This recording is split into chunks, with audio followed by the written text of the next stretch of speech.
Assalamualaikum warahmatullahi wabarakatuh. Salam. Waalaikumsalam Lagi liburan ya, warahmatullahi Pak Dokter di Pulau Seribu ya? Iya, lagi liburan. Saya di Kupang, NTT. Oh, kirain bareng sama temen Bang Latif, namanya dia Kuning juga tadi. Pasti ini watonya pon ini karena suka warna kuning. Sampai situ lagi. Mana orang NTT nggak kenal weton guys? Kenal siapa?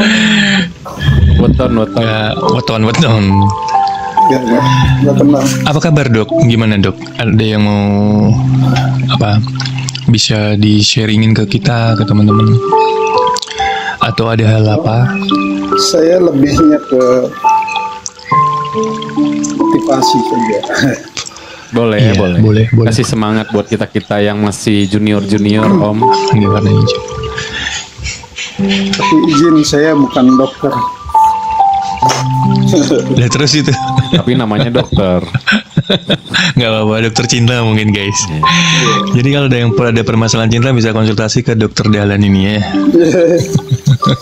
Aduh, ya Allah. Palembang Gimana? hadir. Iya, makasih.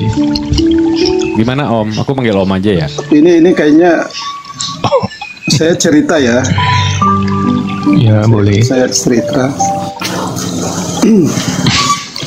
Saya 14 dari bungsu dari 14 dari terakhir. Bungsu dari 14 bersaudara. Bungsu dari 14 bersaudara. Berarti kan ini semua sudah tahu Waalaikumsalam. bahwa yang bungsu itu ya giliran ampasnya. Bungsu itu sisa-sisa tenaga, sisa-sisa apa? Ya. Sisa-sisa cairan ya kan. Kalau saya bilang udah nggak ada gitu kehidupan yang layak. Ya seperti anak-anak yang lain gitu ya, menikmati kehidupan dari bapaknya yang orang tuanya yang tadinya penuh semangat gitu. Tapi justru saya melihat itu sebagai bagian tersendiri untuk pribadi saya. Iya.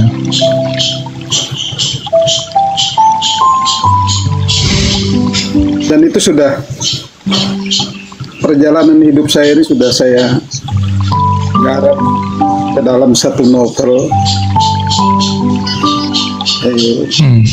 versi anak nelayan lah gitu. Oh, udah bikin novel abang ini.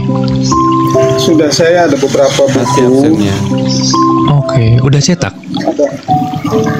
Ada beberapa buku yang sudah Terbitkan. bahkan kalau tidak salah sudah dijual tuh. Buku pertama itu Umar Bakri, buku kedua Black Box, pendidikan Waalaikumsalam. kotak hitam pendidikan. Waalaikumsalam. Terus buku ketiga itu buku-buku mata kuliah pendidikan agama Islam dengan pendidikan kewarganegaraan. Oh, oke. Lu NTT abang ini kan, abang ini dari NTT kan ya? kasih Sen. Iya, saya dari NTT. Oke. Ya, Itu sementara buku-buku itu aplikasi dari kehidupannya abang sendiri gitu ya? iya. Pengalaman terus dituliskan terus dicetak gitu. Kalau untuk pengalaman itu nanti sementara lagi garapnya sudah selesai, hanya saya masih Waalaikumsalam. jadi misalkan ada bahasa yang kurang pas gitu ya untuk anak usia dini, untuk anak-anak usia remaja, terus diperuntukkan tuh usia kita gitu ya, usia awal dewasa, Pendidikan. Iya, awal dewasa sampai orang tua itu seperti apa. Nah, itu yang sementara saya sedang godok gitu ya. UI. Oke. Abang, Gimana? Saya mantan Napoleon cilik dari timur yang sukses jadi sang doktor.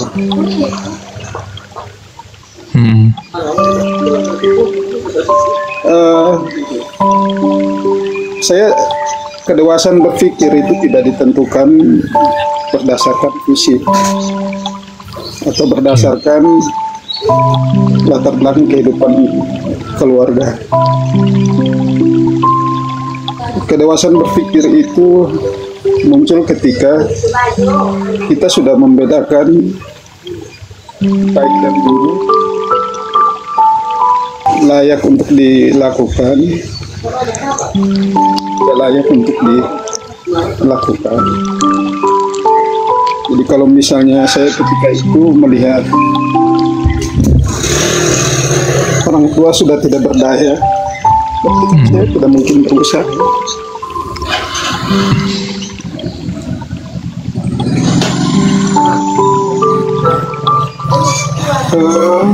Makasih Tante Sen.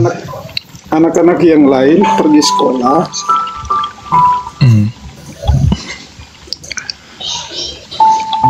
orang makan beras, makan nasi ya, nasi beras.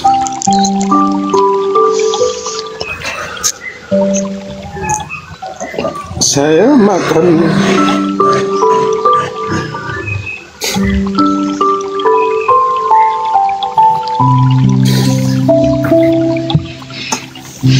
tenang dulu Bang. Kaget ada gift. Berarti ini tuh gelar beneran guys. Ini berarti gelar beneran ya. Karena abangnya tadi sempat bilang sampai saya berhasil sejauh ini tanpa melihat background pendidikan keluarga gitu. Makasih tuh Tante Sen. Iya, aku pikir Apalah. aku serius ngelihat soalnya. Tuh, me time dulu. Makasih Tante Sen.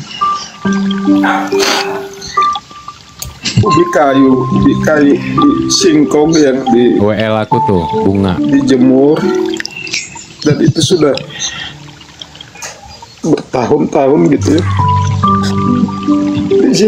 Singkong kalau sudah disimpan bertahun-tahun kan sudah ulat. Direbus sama ibu di atas tungku. Ibu sudah Bang Baim. kerja ke gunung, ke kebun. Saya buka periuk gitu ya, tutupan periuk, ternyata yang ada singkong, tapi singkong itu juga singkong kering itu udah direbus tapi airnya sudah habis. Berarti kan singkongnya ubi kayu itu ya udah angus gitu ya.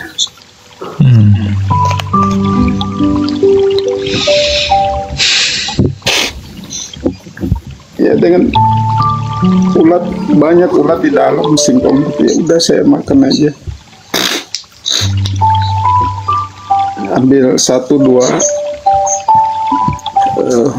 ubi gitu ya dimakan, udah jalan berang.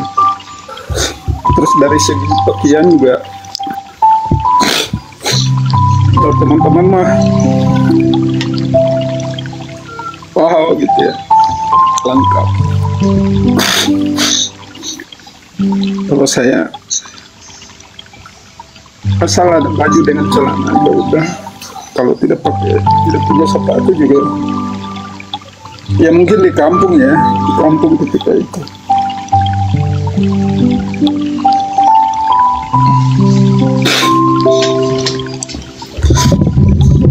Nah, lama-kelamaan saya mulai berpikir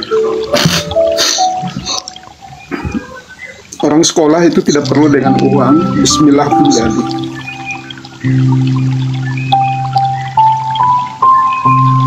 Sayang Allah. Filosofinya ketuk pintu, kita bertamu. Adab-adabnya kan sudah diatur dalam Islam tuh, agama. 3 kali ketuk, salam gitu ya. Tidak ada tamu, tidak ada tuan rumah, kita pulang. Terus kita datang lagi, ketuk lagi, sampai akhirnya kita dibukakan pintu. Tapi adabnya kita tidak boleh lihat gitu ya, tatap dinding rumah orang gitu ya, larang lirik gitu, karena tuan rumah akan bingung gitu. Maka kita harus meyakinkan bahwa kita orang baik-baik, dan akhirnya kita dibiarkan masuk. Ketika di dalam kita bisa minum, dikasih minum, dikasih makan, dikasih apa gitu ya, semuanya. Bahkan ke ranjang tidur karena kita orang baik, ke kamar mandi semua. Nah, itu filosofi yang saya pakai untuk pendidikannya saya. Jadi tidak perlu dengan uang, bismillah pun jadi. Terus ada kawan bilang begini, tapi kan bang, di mana-mana ge kudu boga duit, harus punya uang. Saya bilang tidak, bismillah gitu. Nah terus ya sudah, kan ada ayat selanjutnya tuh, ihdinas siratal mustaqim siratal ladzina an'amta 'alaihim ghairil maghdubi 'alaihim waladdallin. Tunjukilah kami jalan yang lurus, yaitu jalan yang telah Engkau berikan kepada orang-orang sebelum kami. Jadi, kalau saya lihat teman-teman gitu berhasil, sukses gitu, saya mah alhamdulillah kita hapus dada. Tapi juga saya berusaha gitu ya. Setelah tamat SD, madrasah, kalau di Islam itu madrasah ibtidaiyah. Kalau di SD ya, madrasah ibtidaiyah. Di kampung saya itu MI, madrasah ibtidaiyah. Nah, terus karena di kampung kami tidak ada sekolah SMP, MTS, maka saya pindah ke kota. Sekolah SMP di kota, ya SMP MTS, madrasah ibtidaiyah. Ini ketika di kelas 3 saya mau ujian, ada guru yang minta SPP, uang SPP. Saya bilang saya tidak punya uang, tapi terus diminta, akhirnya ya sudah, saya berhenti sekolah.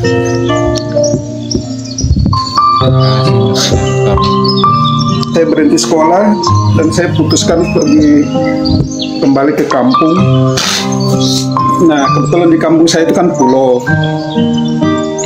Saya ikut kakak lah gitu ya, saudara, berlayar ke Flores, lautan Flores, nyelam di sana cari hasil. Sekitar 5 bulan saya hidup di laut. Tapi justru dengan ini saya memperoleh hidayah itu pada saat di laut itu. Dan ini yang jadi judul bukunya saya. Ketika di akhir ya, perjalanan saya di laut itu ya, nyelam gitu cari hasil, ada seekor ikan yang gigit saya, patok saya, dan itu di sebelah kiri. Saya masih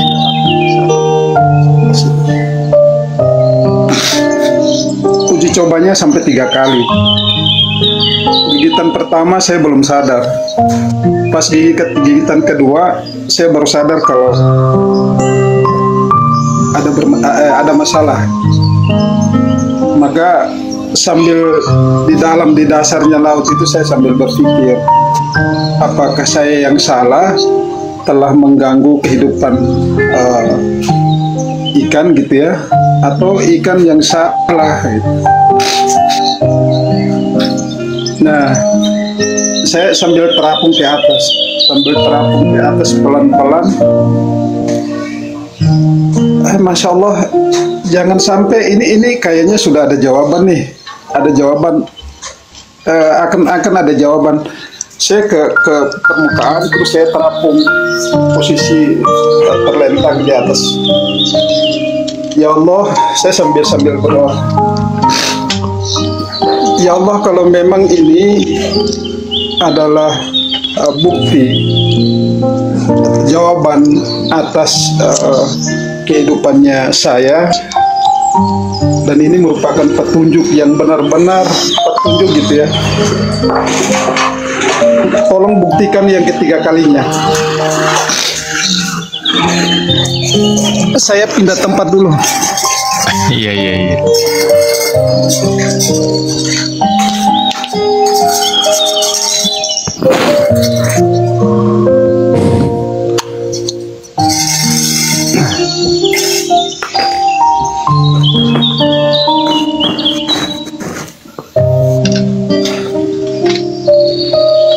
Makasih Tante.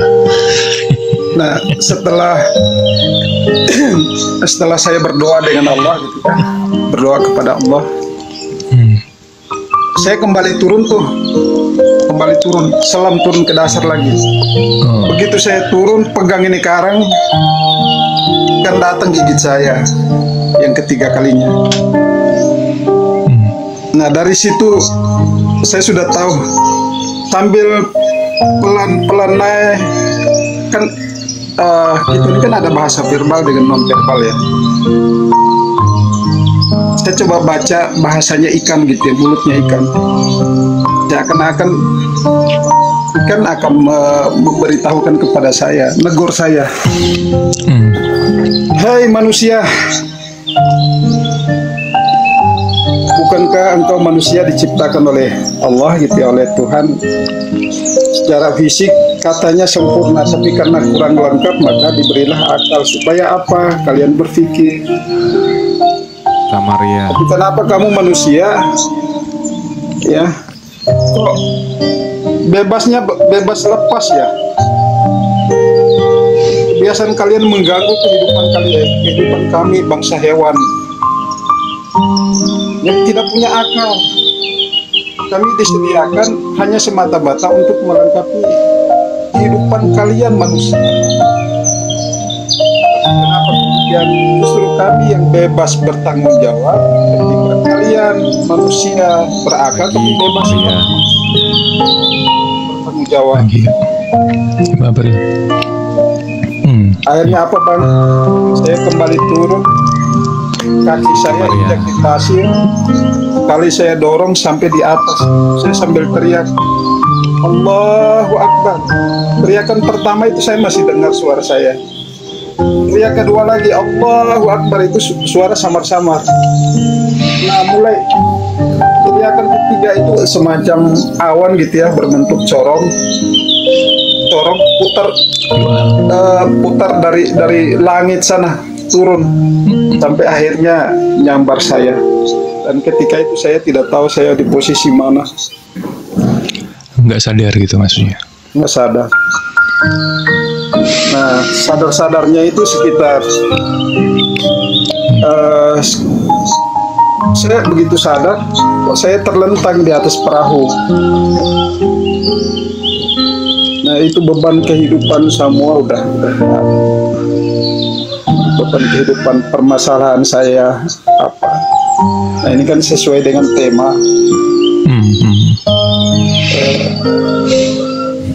Ya itu tadi, ikan saja bertanggung jawab atas kehidupannya dia. Kenapa kita manusia? Semenjak kejadian itu kayak lebih sadar gitu. Dari kecil sudah proses pencarian, bagaimana kehidupan yang layak bagi seorang anak ya. Seusia saya sudah berjalan. Dan akhirnya dari kejadian itu saya pulang, putuskan lanjut ke MTS lagi. Setelah tamat saya berangkat ke Makassar, sekolah SMA di sana. Setelah tamat saya pulang kampung dan saya memutuskan ke Bandung. Saya kuliah S1 di sana, kuliah S2 di sana, kuliah S3 di sana. Akhirnya saya kembali dan mengabdi di kampung halaman. Pantesan ya ada logat-logat Sunda tadi aku dengar tuh. 20 tahun di Bandung. Oh iya. Makanya ini orang NTT, makanya tadi kan bilang ini NTT asli. Karena sedikit mendengar kayak logat-logatnya tuh kayak ya oke lah, mungkin ini orang NTT, cuman kok kayak bukan orang NTT dari logatnya dan bahasanya ya gitu. Pertanyaannya Bang, kenapa saya harus milih Bandung? Kenapa bukan di tempat lain? Ya mungkin karena masih pribadinya orang ya. Bukan karena ceweknya cantik-cantik di Bandung. Kalau saya pacar sih ada, hanya waktu itu kan ada dua misi, ada misinya saya. Pendidikan saya itu harus akhir gitu. Begini Bang, pertanyaanku. Pendidikan sampai setinggi ini, itu kan tadi Abang background keluarga yang istilahnya Abang sendiri yang ngomong ya, kurang layak gitu. Ya. Itu dari mana Bang? Kalau di kampus, saya pernah jadi ketua HMJT, Himpunan Mahasiswa Jurusan Tarbiyah. Saya juga, IAIN ya? Dulu Abang IAIN atau? Saya Siliwangi. Siliwangi. Ya. Terus saya juga pernah jadi komandan kompi resimen mahasiswa. Oh, menua. Iya. Jadi dari organisasi intrakampus itu yang kemudian kita diberikan beasiswa. Oke. Ya, kita dianggap layak daripada misalkan ya orang pribumi tapi tidak bergerak. Tidak ada aktivitas. Nah kebetulan saya satu di antaranya yang masuk untuk dapat beasiswa ketika itu. Nah, tapi beasiswa juga hanya untuk bebas kuliah saja. Nah terus bagaimana dengan kehidupan sehari-harinya saya? Maaf Bang, saya Ampura, permisi. jadi logat Sunda. Saya ngamen. Sok atuh. Di luar sana saya ngamen nyanyi gitu ya di angkot di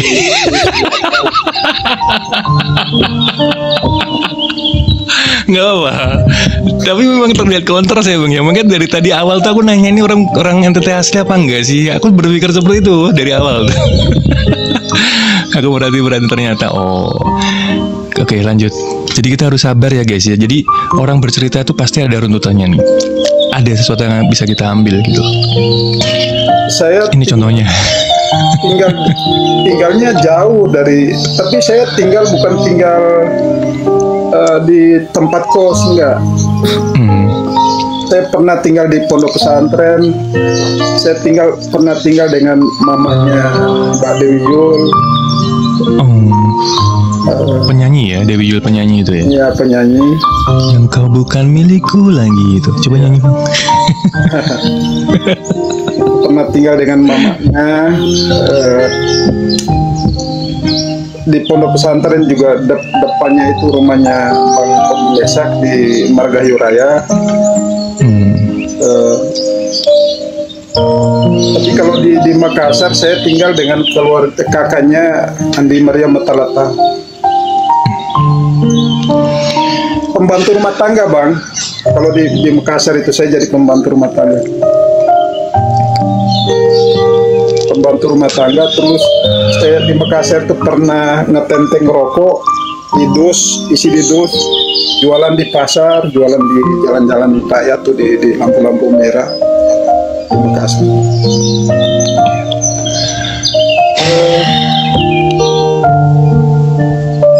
Bang, iya. Akhirnya memang saya bilang semua sudah saya lewat. Sudah saya lewat. Jadi saya paling permisi ya, paling tidak setuju gitu ya dengan orang yang Misalkan pengen ke S2 tapi harus dibiayai sama orang tua, pengen ke S3 tapi harus dibiayai sama orang tua. Nggak harus seperti itu. Oke Bang, yang aku mau tanya, pencapaian terbesar apa yang anggap bukan jadi yang abang tuh menganggap pencapaian terbesar apa sih yang sampai sejauh ini bisa bukan dibanggakan ya, tapi ini pencapaian terbesarku loh ini gitu. Yang membuat bahagia, yang membuat bahagia Bang tuh pencapaian terbesarnya apa sih gitu? Mungkin rangkuman terakhir sekalian Bang buat motivasi. Iya. Ketika saya kembali asuh ibu saya,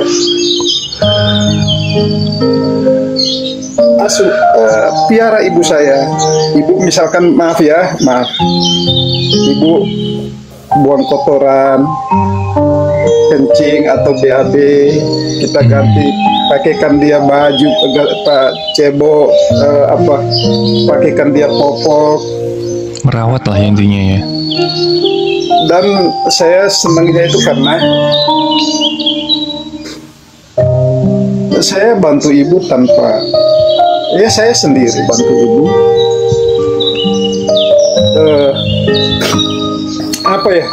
Saya dilahirkan di bulan Mei, dan orang yang melahirkan saya di bulan Mei pergi pun di bulan Mei. Oke.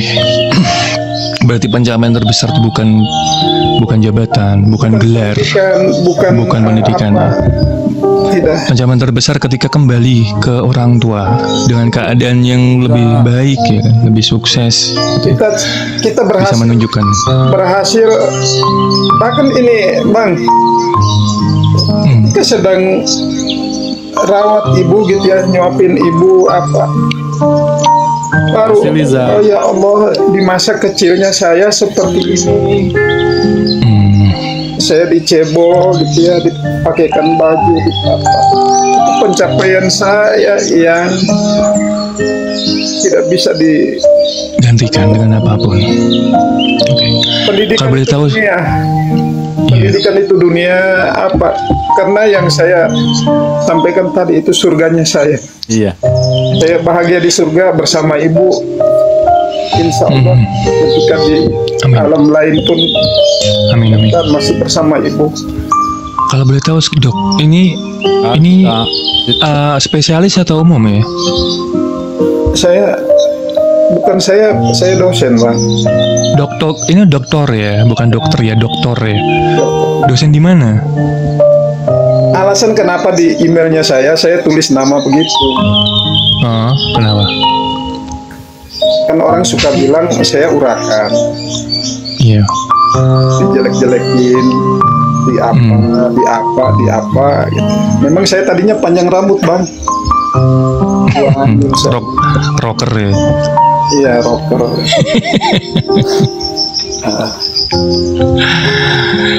Jadi saya tulis begitu bukan untuk membanggakan diri saya, juga. Iya. Pengen menunjukkan motivasi ya, bahwa untuk dunia kita tidak harus kalah dengan orang lain. Harus berusaha dan terus berusaha. Begitu. Iya, magister pendidikan. Ya, aku pikir tadi doktor ternyata bukan deh. Oke. Makasih ya Pak atas inspirasinya pagi ini. Makasih kali Jar. Oh iya, untuk buku-buku saya. Iya, boleh dipromosi. 4 sudah terbit dan itu sudah di Perpustakaan Nasional. Terus buku berikutnya itu Kejahatan Ayah. Ada tema buku, ada judul buku Kejahatan Ayah. Itu sementara sedang proses nego dikirim ke Perpustakaan Nasional. Dan tahun depan itu Negeri di Atas Awan, terus mata kuliah pendidikan Pancasila, ya mudah-mudahan. Dan terakhir itu yang novel itu, kayaknya novel itu penutup untuk saya punya karya di dunia menulis. Semoga Kenapa? lancar ya, Pak. Kenapa bisa bilang itu penutup? Harus bertahap, Bang. Nyimak dia Kaliza. Sebentar. Ada waktunya saya menulis, ada saatnya saya istirahat untuk fokus di tempat lain, urusan lain. Kalau pendidikan kan sudah, Iya. bahkan status sebagai dosen ini pun, ya mungkin ada saatnya kita harus Siap. rehat, istirahat. Iya, iya. Sudah cukup lah ya, yang Ada dunia ini generasi. udah cukup ya. Masih ada generasi. Kalau kita bertahan nanti ngetutup gitu, generasi Tidak yang memberi, baru. tidak memberi kesempatan kepada yang lebih muda gitu. Ya, siap. Iya. Oke, terima kasih Oke. Pak. Makasih ya Bang ya. Rahasia semoga lancar. Karena Sehat selalu. Dan ini satu saja lagi. iya. Abang berdua Hmm. kembali ke pangkuan saudara-saudara kandung, kakak beradik, Iya. laki-laki tidak perempuan, kembali sama mereka. Siap. Jangan sampai kita menyesal. Iya, iya. Iya. Iya, siap Pak. Makasih sudah mengingat. Terima kasih ya. Pak. Ya. Makasih udah Selalu, ngingetin Pak. ya. Nanti main kesini lagi Saya ya. selalu. Kapan-kapan next time gabung lagi ya. Ya. Lagi. Makasih banget buat ilmunya, buat motivasinya, sungguh luar Horden, biasa. horden kita sama ini Pak. Ya. Terima kasih. Ya. Aku nggak punya horden. Assalamualaikum warahmatullahi wabarakatuh. Makasih ya Bang, salam buat keluarga. Aku panggil Abang aja karena masih muda juga gitu. Beda tipis Ya. umurnya.